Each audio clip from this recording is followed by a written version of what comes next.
Hey, it's Susie Courtright in Breckenridge, Colorado. Today I want to talk with you about the ski condo purchase. Now in Summit County, obviously we know ski condos very well. And because we are in a resort market, there are some considerations and cautions that might not be present in your home market, the market that you're most used to. So this video is really designed to introduce you to some of those mistakes and potential pitfalls that a buyer might need to look out for. Of course, as we get together and start getting serious about your dream condo, I'm going to ask you lots and lots of questions, and I'm going to personally guide you around every one of these pitfalls. But I do think it's important to caution you on some of those things as you get started looking. So here are 12 mistakes that buyers and potential buyers make when they start looking at ski condos. So mistake number one, not getting to know the area before you settle on a location. One of the really nice things about condos is this. If you want one smack dab in the middle of all the action, you can generally find one. So I suggest that when you get started, you simply map out your favorite attractions in the county and you look for those condos that are closest. For example, what's your favorite ski resort? What's your favorite ski lift? Or just generally, what's your favorite part of the ski mountain? What's your favorite part of the ski town itself? If you aren't sure where to begin, you can, give me a call and let me know what it is you're into doing in the winter and in the summer. And I will definitely help you to narrow it down to some different areas. Of course, you're going to want to determine, is it important to you that this property be ski in and ski out? What about a unit that might allow you to walk to the slopes instead? Or do you want to be right in town? Do you want a property that will allow you to have both of those worlds? You generally can save money, of course, by purchasing a condo in an outlying area. But before you do that, you're going to want to consider the ease of parking at the resort that you like the best, as well as the reliability of the town's public transportation system or any kind of resort shuttle service that might service that condo. So again, as your agent, I will be able to give you the lowdown on different locations around the entirety of Summit County, different areas that maybe you might not have originally considered. So we're going to have a good long discussion about what it is that you personally like to do when you come to visit Summit County. It could be that you don't really care much about the resort at all, and you prefer instead that you want to be near the Nordic Center or some open space or some Forest Service land that's loaded with cross-country skiing or mountain biking trails. So it's just a really good idea to spend some time in town. It's a good idea to spend some time talking with your realtor until you really get a feel for the location that you prefer. And also, of course, what kind of a premium you might be willing to pay or not be willing to pay for that convenience. Mistake number two, neglecting to consider market statistics, pricing trends, and potential rental income.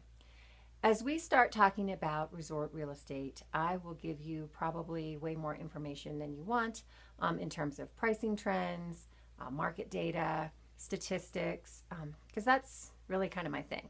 I do think it's really important for you to be very well aware of the numbers and the figures behind the real estate market, so you can really get a pulse of where it is and where it's headed.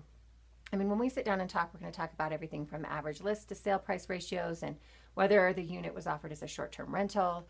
And if it is, then the gross rental numbers and then the net rental numbers. We're going to talk about all that.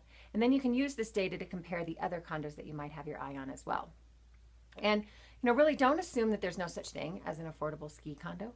While it's true that you're not going to find a budget condo in a premier ski and ski out location, if your budget is limited and owning a ski condo is really important to you, there are certainly affordable properties that you can purchase to get your foot in the door.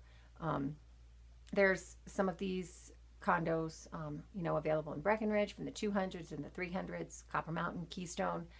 These properties might be tiny, but they do exist. So while you'll have to sacrifice on space if you want that convenience, you can always start small, of course, and move up gradually into larger and perhaps more conveniently located properties. Plus, it's important to keep in mind that in many condo developments, you can rent that property out on a short-term basis when you aren't there yourself, and that is going to help you to defray your costs. Again, I'm going to give you a much better idea of the possibilities when we sit down and talk, because there's a ton of variables to discuss. So we'll sit down, start talking one-on-one, and you'll have a better sense for what these numbers really are to help guide your decision. All right, mistake number three, neglecting to consider the future resale value of a particular property. As you search for your condo, you're always going to want to keep in mind the resale value of the property. So not just how much it's worth to you, but how much it's going to be worth in the future to the next buyer. Now, if the condo you're considering is a studio, for example, but the numbers say that a one bedroom is going to be easier to sell down the line in your particular segment of that real estate market, it's going to be important for you to ask yourself whether the extra investment might be worth it in the long run. When it comes time to sell, properties with certain attributes do tend to be universally attractive to buyers. Of course, those are all those things that you know, a southern exposure, for example, great views. Even if these attributes aren't so important to you, they could make a difference down the road, of course, widening your pool of potential renters or potential buyers. So important things to keep in mind before you even purchase for yourself. Mistake number 4, not getting the amenities you want in your ski condo. What types of amenities are most important to you? The condos in many ski area markets do tend to be fairly rich with amenities, everything from hot tubs and saunas to private movie theaters and bowling alleys. And of course, you're going to pay more in HOA dues at these types of properties, and we will talk about that more in a minute. But if a pool or a hot tub is important to you, make sure to tell your agent before you go looking. She'll be able to show you, the different complexes that you should be focusing on. And if you do plan to rent the unit on a short-term basis, you're going to want to make sure that the unit does have at least a hot tub. These tend to be very attractive to renters in ski areas. So if you want to maximize your rental income, that's something that you're going to want to keep in mind. All right, mistake number 5, being blind to undesirable attributes. The ski condo that you've got your eye on is super cozy, it's convenient, it's got all the amenities you love, but is there anything nearby that could affect your enjoyment of that property, your rental potential, or again, your future resale? Among the considerations I'm talking about, on the inside, for example, close proximity to the elevator or the trash dumpster, or maybe windows that get blasted by headlights from cars at night. On the outside, you're going to want to consider the location of power lines or busy streets. A good agent is going to help you take note of any of those kind of undesirables. Noise levels is definitely something that we think about here. Before you write a purchase offer on your condo, it might be a good idea to visit the property at a variety of different times of day. Early in the morning, later in the evening, particularly in resort areas. Some condo complexes can get and stay rather loud, especially during those peak times of the year, when you are more likely to use your condo perhaps, or when you're most likely to rent it out. So again, as your realtor, I can clue you in onto which complexes and areas of town tend to be noisier as well. And it's not just parties and loud neighbors that you're going to want to be listening for. You're also going to want to have an ear out for traffic. It's particularly an issue in certain parts of town. And while you're at it, any bright light or heavy traffic, again, that's going to interfere with your peaceful enjoyment of your condo. During your visit to the neighborhood or the complex, it's a great idea to strike up a conversation with people that you see walking around. Ask your potential new neighbors about what you like, what they like and what they don't like about the condominium and the neighborhood. This is really your chance to ask them about noise levels, if you have any concerns, anything else that they might wish they had known before they purchased a condo there. If you can find any kind of on-site manager, that's a great person to kind of strike up a conversation with just casually as you're walking around the property. Mistake 6, not asking, can I get connected here? What is the internet service and the cell coverage in the area that you want to buy? Now, most of the big condo complexes have that fairly well dialed in, but it's something that when you're looking for condos in mountain towns, it's always just a really good idea to check the quality of the connection in the area of your coverage. It tends to be more of an issue with single family homes and outlying areas, but you don't want to have any surprises there. If you don't have good cell coverage in the unit that you want, doesn't have to be a deal breaker. There are generally things that we can do in certain properties. You can always check to see if another provider can perhaps give you a little bit better service. Of course, it's important to keep in mind that technology is really always improving. I know one area near Breckenridge where the cell signal is really pretty weak. So the residents installed a satellite internet service, and then they switched their phones over to work off an internet signal when that traditional cell signal is weak. So again, there could be some potential workarounds, some potential solutions, but definitely something to check before you write an offer on a unit, especially if you really do need to be connected to your place of work in your office while you are visiting your ski condo. Mistake number 7, not considering how you are going to get around town. Ski towns can be difficult to drive around in. Parking can be somewhat of an issue, but many condos really offer supreme walkability. Unfortunately, these days it's easier than ever to kind of determine the walk score of a potential neighborhood. Each property page on my website, and I know a lot of other real estate websites, has a walk score tab that gives that property a score. I think it's on a scale from 1 to 100, as well as the precise distance to the nearest restaurant, the nearest coffee shop, bar, grocery store, park, shopping, entertainment venue, things like that. Really the best way to determine the walk score of a condo that you're particularly interested at or interested in looking at is really just to, well, one, put some shoes on and walk the neighborhood if you're close by, or if you prefer to bike, hop on two wheels and see how bike friendly that surrounding area and the surrounding roads really are. Because condos tend to be located in more central locations, if you aren't much for walking and you aren't much for biking, you can also spend some time looking into the public transportation options you may have. Breckenridge, Keystone, Copper Mountain are really great for that public transportation. Of course, if you like having your own wheels, you're going to want to look and see how ample parking is in the areas around your condo. And of course, I'm happy to help you with this as well. I have a really good sense of the walkability for just about every area in Summit County. So you can just pick up the phone and call me and ask me, how easy it is to get around in a particular area. Mistake number 8, forgetting how much you might need storage space at your ski condo. Do you need additional storage space for skis or bikes or other recreational equipment? Each condo complex is going to have different amenities available to you. Some ski condos have private lockers and ski valets with boot warmers at the ready. Others don't. Some condos have, again, additional storage spaces in heated underground garages for all of your toys. Again, others don't. You just want to make sure that you and I are talking about what it is that you need. Do you have kayaks that you need to store? Or is it just mostly skis and bikes and things like that? So another conversation that you need to have with your local realtor before you kind of narrow down your condo complexes. Mistake number 9, not looking at the potential changes to the surrounding area. Before you buy a ski condo, it's going to be really important to at least ask some questions about how the neighborhood might change in the months and years to come. How a future land development might affect you, for example. If your condo has a magnificent view of the ski resort, but there's a large tract of vacant land between you and those peaks, it's going to be worth looking into who owns that land and what might be built there. Now, if the land is privately owned, there's a chance that the land could be built on at any time, subject to the master plan of that neighborhood, town, county complex.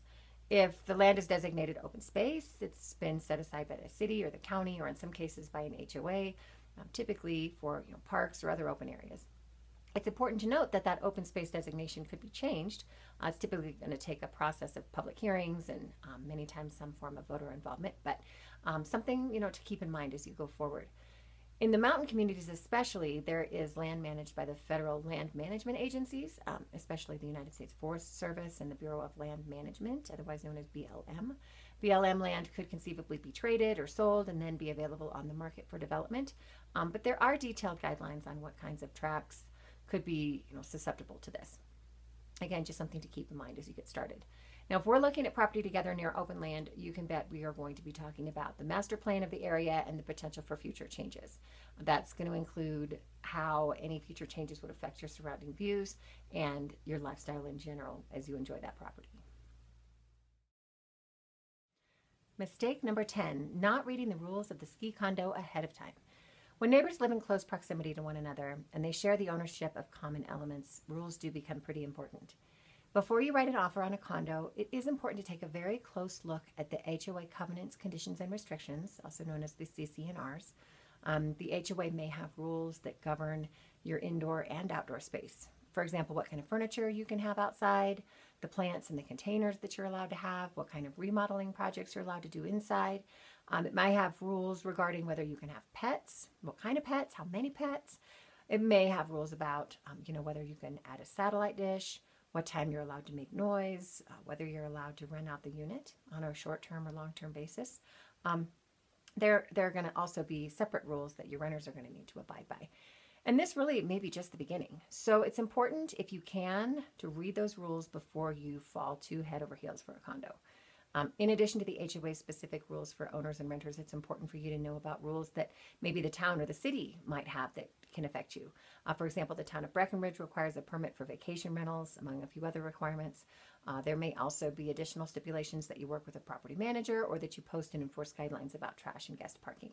It's all going to depend on the area and the HOA. So if you aren't able to access these rules or the HOA documents before writing the offer, you're going to want to make sure that you're protected with an association documents contingency, which will give you time to review the documents and terminate the contract, get your earnest money back based on anything you find in those HOA documents that's objectionable to you. Again, that's something that we'll cover in much more detail as we get going in your condo search. Mistake number 11, failing to factor in the ski condo's HOA fees. Each condo is going to be different in terms of the fees charged, as well as the services and amenities that those fees pay for. In Summit County, it is typical to see HOA fees upwards of $400 per month. And these fees might pay for snow removal, trash pickup, cable TV, even heat, electricity, and gas, as well as those on-site amenities that are going to be included, hot tubs, pools, and sauna. Then again, they might not include, the gas or the heat. It's important to always be sure before you write an offer of exactly what's included. Now, if the association fees sound high, make sure to consider item by item what it would cost you to provide those services yourself. Then put a price on the convenience, of course, of having those things taken care of on your behalf, especially if you plan to lock and leave your unit for weeks or months at a time. Keep in mind also that those HOA fees, whether a townhome, a condo, or a single-family home, are going to be included in your debt-to-income ratio, which your lender is going to use to determine whether you're going to qualify for your loan. Unlike property tax and mortgage interest, HOA fees are not tax deductible, so another thing to keep in mind. You'll also want to get a reasonable assurance of what HOA fees will be in the future. Individual condo owners sometimes don't have a lot of say when HOA fees are raised, and you're going to want to consider the likelihood of special assessments as well. Special assessments, of course, are those fees that are shared by all the owners in the complex to pay for things such as putting on a new roof or repaving the parking lot, things that are not in the reserve fund. So these can really be major expenses that every condo owner is responsible for, and they are going to be in addition to those monthly fees if there is a special assessment levied. So while you're looking over the HOA financials, you're going to want to make sure that the condo has those sufficient reserve funds for future maintenance needs to avoid those special assessments.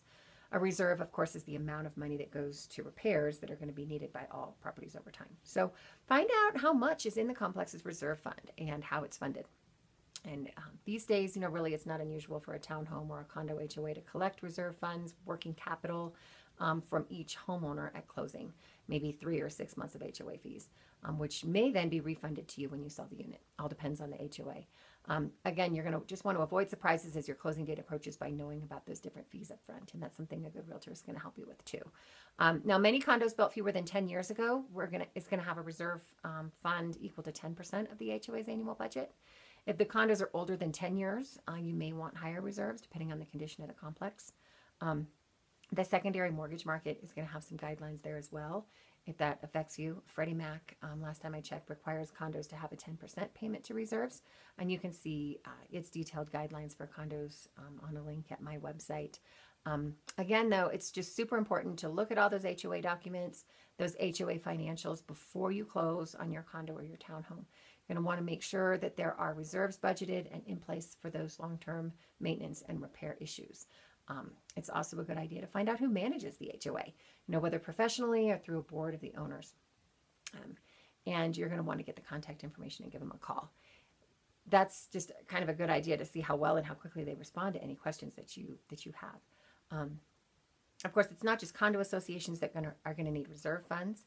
Every property owner needs a reserve, especially if your condo association doesn't have one to speak of. So regardless of whether that condo association budgets that amount or you do as the homeowner, it's important for every property owner then to have money budgeted for ongoing repair and maintenance to your individual units.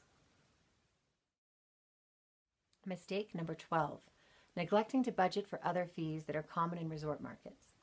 Some areas, particularly in resort towns, are going to charge real estate transfer taxes due at closing. In Summit County, these real estate transfer taxes are typically paid for by the buyer and they're due at closing. They can range anywhere from 0% to 2%, depending on the town where the property is located. It's not all towns in Summit County that charge these, but some cases the developer of the condominium will have a transfer tax fee. So you can read my explanation in depth of Summit County real estate transfer taxes at my website, susiecourtright.com. Again, that's something that we're going to talk about as we sit down together. But you'll also want to look at the amount of property tax that you're going to pay for your ski condo. I do have an in-depth explanation of how property taxes are calculated in Summit County on my website as well. So, really many people are pleasantly surprised by how low our Colorado property taxes are, especially if you're coming from another state with comparatively higher property taxes. Taxes are also paid in arrears in Colorado. So, for example, 2017's taxes are going to be paid in 2018.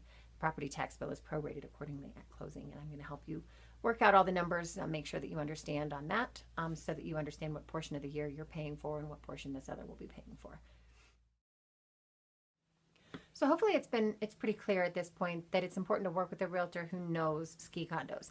When you are looking for a resort condo, you want someone who really knows that resort area as well as the intricacies of condo purchasing. An online home search is going to give you general ideas on what you're looking at, but there's really no substitute for a knowledgeable realtor when it comes to researching and fully understanding all of your options and all of the different areas that might be appealing to you. A real estate agent is really going to know and can help you navigate the fine print of that condominium complex. She's going to alert you to those potential hidden costs we discussed a little bit, as well as any additional funds that are going to be required for closing, for example. All those things we've talked about. So as a real estate agent in Summit County, Colorado, we're convenient to 6 world-class ski resorts. My style is just to kind of start by asking you lots and lots of questions to make sure I know exactly what you want and what you need in a mountain property. And then my style is to just really empower you with the market knowledge, with the data, with the figures, all the information you need. Together, we're going to use the latest technology, market analysis tools. We're going to gather up-to-the-minute pricing data and market statistics to kind of help guide your decisions. So I invite you to visit my website. I write a lot about our market. You can download my buyer's handbook in PDF if you like, or you can just send me an email or pick up the phone anytime. Just give me a call and we can talk about Summit County real estate. Honestly, it's just one of my favorite things to do.